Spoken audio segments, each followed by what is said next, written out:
Over the last 2 years, iwi representatives with whakapapa connections to Te Toki a Tapiri have been working with Tāmaki Painga Hera, Auckland Museum, on a kaupapa known as Tui Tui Tuia, Revitalising Te Toki a Tapiri.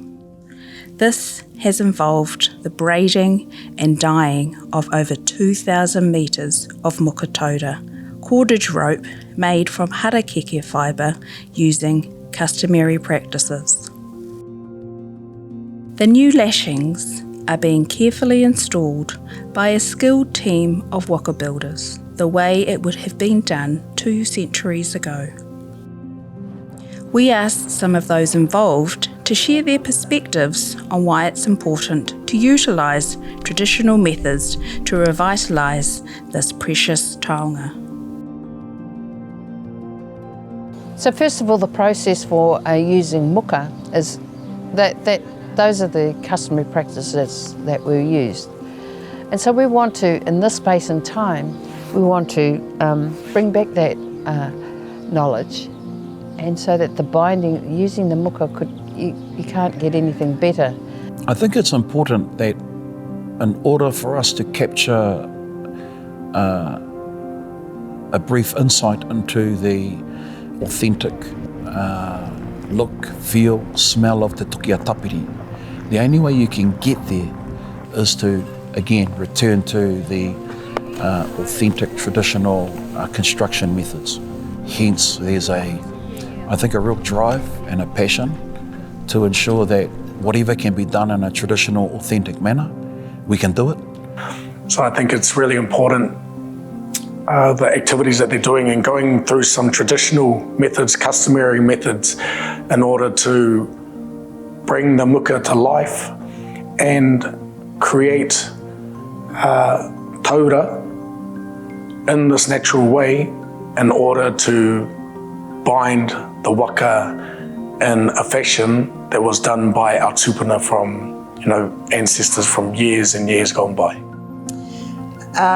Because that's how he was made in the beginning, and it's important for us to maintain the integrity of that so that future generations can see that, yes, we had the intelligence, we had the technology, we had the skill, we had all of those wonderful things that we needed in order for us to create such a beautiful masterpiece.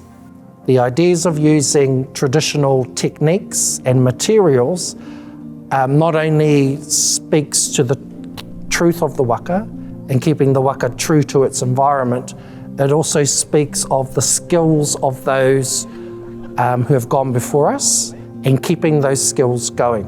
Well, in my opinion, traditional methods is about the preservation and perpetuation of our ancestral knowledge. And that's the significance, that's the importance of that, so that knowledge cannot be lost, that it will continue for future generations. For me, that was one of the important things about the relashing, that it becomes a living creation of the skills of our tupuna, was really how I saw it. Yeah. Our kids would see and feel the depth and the power of our tupuna. That for me would be the ultimate. Well, for me, because it was built back in the 1800s, there was none of the modern methods. Everything was done from the land. It wasn't done on a gas stove, it wasn't done on an electric stove. The mahi was done by the hands of the kaumātua and kui, and they most probably had the tamariki at the time running around heating up the rocks and finding all the rako to light their fires. So it is very important, that part, for us to know that. I think it's a traditional piece, already in itself. So doing justice and just honouring what it is to begin with by continuing on anything that you do later. Because I guess you don't realise the impacts of maybe using a modern or different thing. You wouldn't know if there, some things you may know, but you wouldn't necessarily know until way later. So just stick with So I think just stick with what it is. One of the things I came to realise through my mentors and tutors was that kete, wharaki, ropes, they're not taonga. It's the techniques used to make them are the taonga. And if the techniques are not taught and passed on, you can't make anything else. Assets like Te Toki a Tapiri were the assets that continued the passing on of knowledge. And so as soon as those assets are taken away, you take away our ability to pass knowledge down. Revitalising rather than restoring. Now that's different kōrero today than what I used to hear a few years ago. So restoration often excluded us, whereas revitalisation includes us because you have to.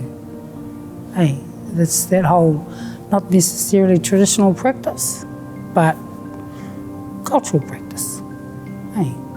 There's the making of the lashings. I think the next stage is actually dressing Te Toki a Tapiri.